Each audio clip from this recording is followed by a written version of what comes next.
의원님께서 아주 자세하게 그리고 많은 그 사례를 말씀해 주셔서 저는 최대한 짧게 이야기하도록 하겠습니다. 먼저 지난 87년 이후에 재개발 지역의 철거 작업을 공공기관에서 하다가 87년 이후부터 철거 용역업체가 대행을 하게 되면서 철거 폭력 문제가 계속해서 우리 사회에서 이슈로 제기되어 왔었습니다. 근데 최근 들어서 이러한 끊임없이 제기됐던 철거 용역 문제가 그 잔혹성에 있어서나 빈도수에 있어서 이제 더 이상 방치되어서는 안 될 민주사회에서 도저히 용납될 수 없는 범죄 행위로 부각이 되고 있습니다. 특히 최근 들어 제기되고 있는 용산 도원동 재개발 지역의 경우에 지난번 서울방송에서 유수추적이라는 시사 프로그램에서 방영이 된 후에 많은 분들의 관심이 부각이 됐습니다. 그러나 방송은 방송으로 그냥 그친 것 같습니다.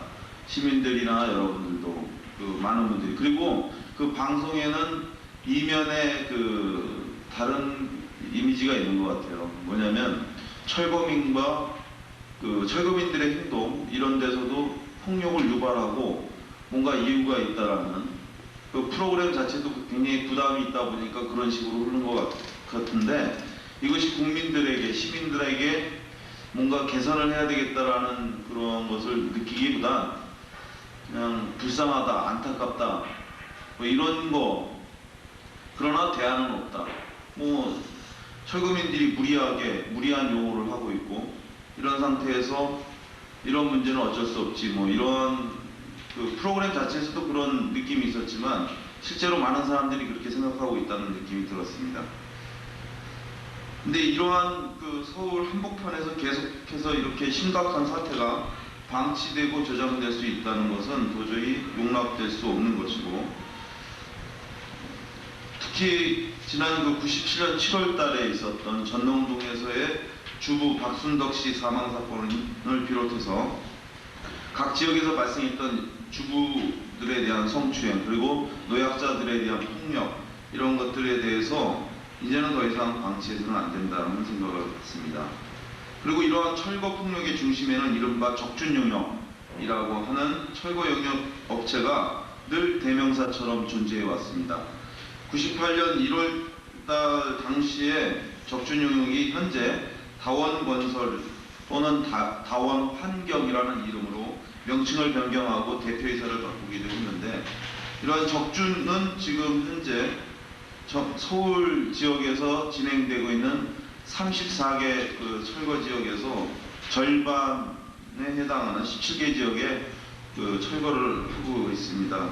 따라서 적준이 거의 매일같이 가는 곳마다 폭력을 행사하고 있다고 생각합니다. 여기서 제가 적준 용역에 의해 자행된 폭력 사례 일부를 각 언론사나 또는 신문 기사, 국회 국감기록 등을 통해서 확인한 일부 사례를 쭉 말씀드린다면, 4년 이전에도 적준에 의해서 발생한 사건은 무수히 많습니다. 그러나 제가 확인하는 데 있어서 여러 가지 어려움이 많이 있어서 93년 이전 기록은 확인을 못했는데, 신국장님께서 준비하신 자료에는 그런 내용이 있어서 다행이고요. 94년에 임산부 폭행 사건이 있었는데, 이것은 칼산 신정동에서 있었던 것입니다. 동절기에는 원래 철거를 하지 못하게 돼 있고, 그렇게 약속을 했던 상황에서 동절기 강제 철거를 적준 용역이 나서니까 이곳에 살고 있는 임산부 유남숙 씨 등 주민 여성 3분이 이것에 대해 항의를 했고, 이런 항의에 대해서 적준 용역이 집단 폭행을 가했습니다. 그러나 경찰은 당시 주민 대표였던 3인을 치상 등의 혐의로 연행해서 구속하고 적준에 대해서 처벌하지 않았습니다.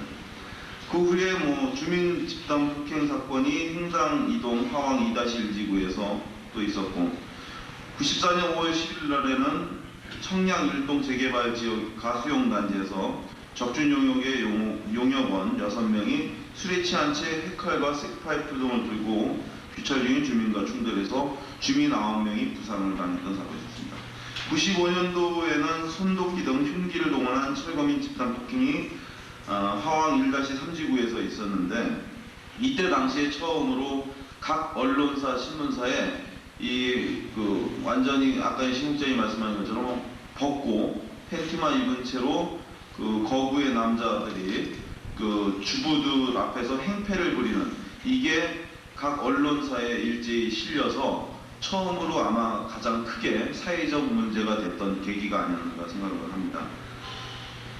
그 후에 이제 95년 4월 달에 관악구 봉천 6동 재개발 지역에서 당시 전철순 씨 철거민 대책위원장이었던 분이 철거 용역 깡패들이 새벽 6시에 사무실로 진입하고 있다라는 소식을 듣고 달려나갔다가 골목에서 부닥치게 됐습니다. 부닥치자마자 당시에 적준 용역의 6명이 전철순 씨를 집단 폭행하고 바지를 벗겨서 아주 심각한 인간적 모멸감을 주는 성추행을 자행한 사실이 있었습니다. 이때 당시에 전국연합 인권위를 비롯해서 민변, 민가협, 유가협, 민주노총, 준비위 이런 단체들의 대표자들이 공동으로 연대해서 관악경찰서 앞으로 적준용역 대표인 정숙종 등에 대해서 고발장을 제출한 바가 있습니다. 이 고발장을 제출했는데 그로부터 약 2달 후쯤에 관악경찰서장 명의로 답신이 왔습니다. 아주 간단하게 무혐의 이렇게 3글자 써 있어서 왔었습니다. 그러한 반면 당시에 피해자였던 전철순 씨는 당시 피해 현장에서 경찰들의 업무를 방해하고, 그리고 경찰차를 쇠파이프로 부신 혐의로 구속이 돼서 재판을 받았습니다. 당시 이 전철순 씨 재판장에 저도 가서 직접 방청을 했었는데, 그쪽의 주장은 이런 겁니다. 피해 사례에 대해서 전철순 씨가 억울함을 호소하고 자기의 성추행 사실에 대해서 왜 수사하지 않느냐고 검찰에다 따져 물었는데, 그 부분에 대해서는 전혀 묻질 않았고, 당시 경찰관 12명이 경찰차 4대에 분승해 갖고 왔는데 그 경찰관 12명을 물리치고 전철순 씨 혼자 쇠파이프를 들고 백밀러 등을 파손했다는 겁니다. 그러나 당시 같이 있었던 주민 모두는 전철순 씨가 그렇게 하지 않았다는 것을 일관되게 주장했음에도 불구하고 결국 전철순 씨는 집행유예 유죄 판결을 받았습니다. 다음에 박균벽 씨가 95년 5월 달에 서울 구모 1-6지구에서 강제 철거에 저항하면서 망루를 설치하고 여기 위에서 주민 23분과 그리고 자신의 친딸인 3살, 6살 난 아이들과 함께 농성을 하고 있었습니다. 당시에 가장 큰 딸의 이름이 6살이 영선이라고, 박영선이라는 딸이 있었는데, 이 아이들과 같이 농성을 하던 중에 새벽에 또다시 적준 용역이 마지막으로 남아있는 18m 높이의 망루를 철거하기 위해서 진입을 했습니다. 경찰들이 주변을 경비를 쓰고 철거 용역들이 들어왔는데, 당시에 18m 높이의 망루를 중심을 갖다가 지탱해 주는 것이 2개의 양쪽에서 잡아당겨주는 철선이었어요. 근데 이걸 일명 철선이라고 하는데, 이 철선을 적준 용역이 양쪽에서 끊고, 그리고 나서 밀어서 이 망루를 그대로 사람이 위에 18m 높이 위에 23명이 3살과 6살짜리 딸과 같이 박규민 씨가 있는 여기를 밀어서 망루를 무너뜨리려고 시도를 했습니다.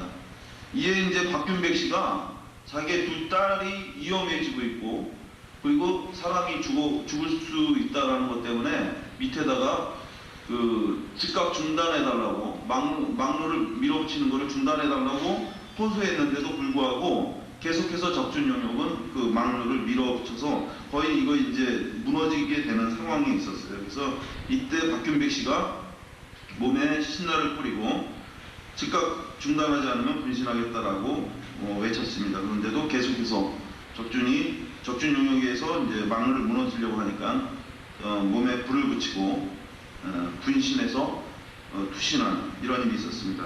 이때 당시에 제가 가서 그 박균백 씨가 한양대병원에 후에 이제 입원이 돼서 이제 제가 갔었는데 이때 그 부인 되는 분을 이제 만나서 이야기를 들었어요. 그런데 그 후에 이제 분신하고 난 후에도 철거는 돼서 결국 막루는 철거가 되고 그렇게 된 걸로 기억을 하는데 집은 다 파손이 되고 해서 3살과 6살 난 아이들은 중환자실이 있는 콘크리트 콘크리트 박스 있죠?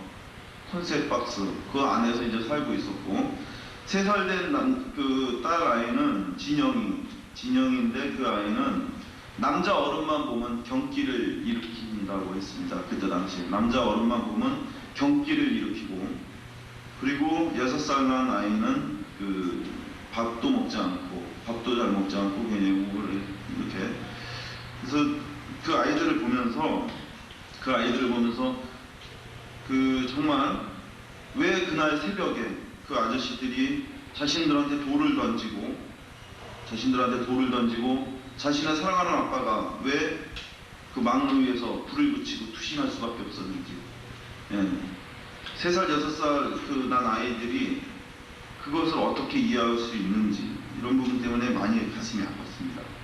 96년도에 주부 신현숙 씨가 용인 수지지구에서 망루에서 농성을 하던 도중에 밑에서 올라온 불길을 피하기 위해서 뛰어내리다가 그 자리에서 사망하는 사건이 발생했습니다.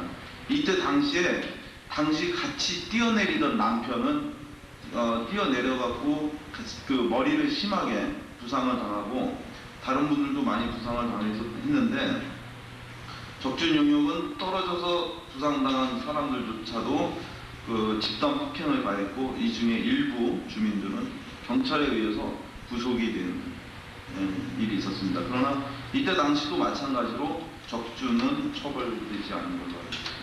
97년도의 사례는 그 거의 이제 일상화된 폭력이 계속해서 자행이 되고 이 과정에서 가장 대표적인 것이 주부 박순덕 씨 사망 사건이었습니다.